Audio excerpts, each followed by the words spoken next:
Di antara perkara yang sangat dijelah dalam Islam, yaitu ketika seorang mengajak kepada kebaikan, namun dia sendiri tidak mau melakukannya.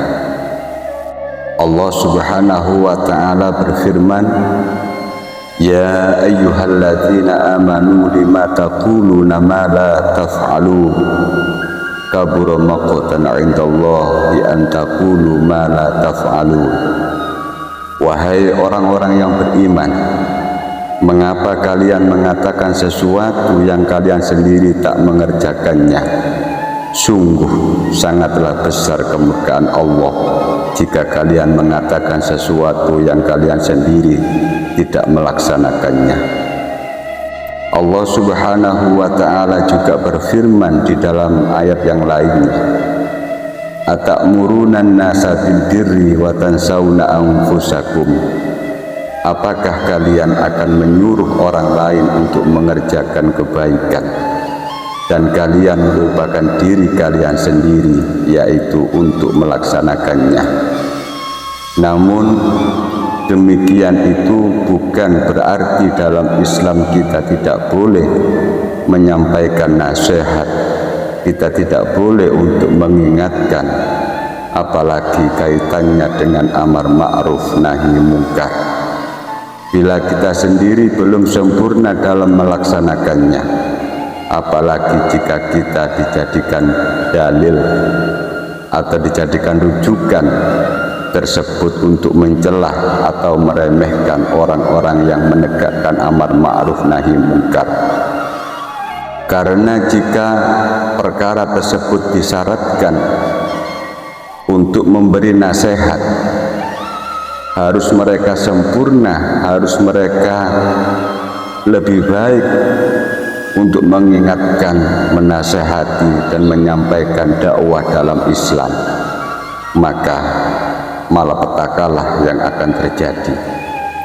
Al-Imam Ibnu Rajab Al-Hambali menyatakan atau menyampaikan di dalam sebuah nasihatnya, fala budda lil insani minal amri bil ma'ruf wan nahyi 'anil munkar wal wa'di wat tadhkir walau lam ya'id illa ma'sumun minaz zalal lam ya'idhin nas ba'da Rasulillah sallallahu alaihi wasallam ahad li'annahu la ismata li ahadin ba'dah.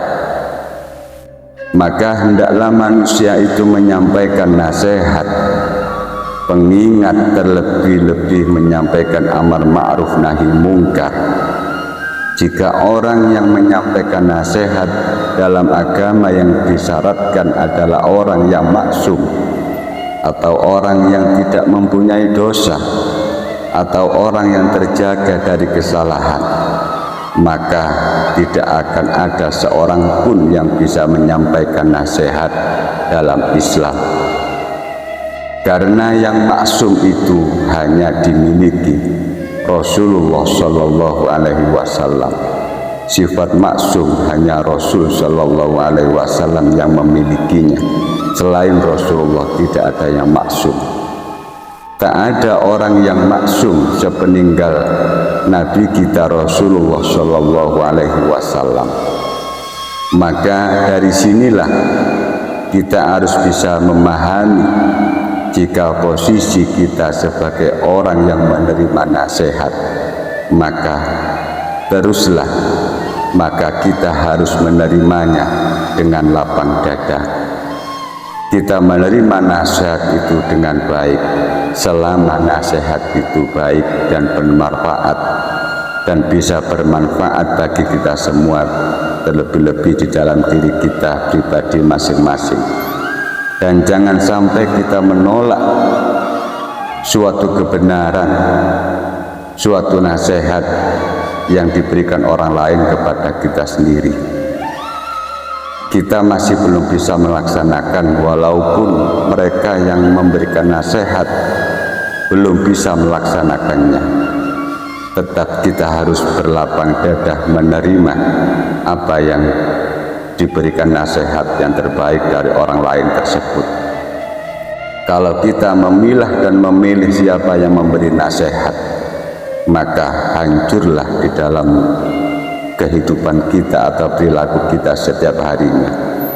Undur maqal wala tandur maqal. Lihatlah apa yang disampaikan, jangan melihat siapa yang menyampaikan. Kalau memang itu baik, ambil. Kalau tidak baik menurut kita, kalau kita tidak mampu, maka tinggalkanlah. Telur itu kalau baik sama-sama keluar dari bubur ayam. Kalau keluarnya telur, ambil. Sama-sama keluarnya dari bubur ayam. Kalau kotoran, maka tinggalkanlah, sisihkanlah.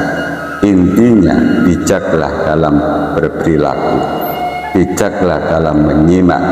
Kalau kita mencari suatu kebenaran, kesempurnaan dari seseorang, maka kita tidak akan menemukan kecuali Rasulullah Shallallahu Alaihi Wasallam. Seseorang yang bijak mau merubah dirinya, asalnya kita ini kurang baik, kita belajar setiap harinya menuju kebaikan untuk mencari ridho Allah Subhanahu wa Ta'ala semata.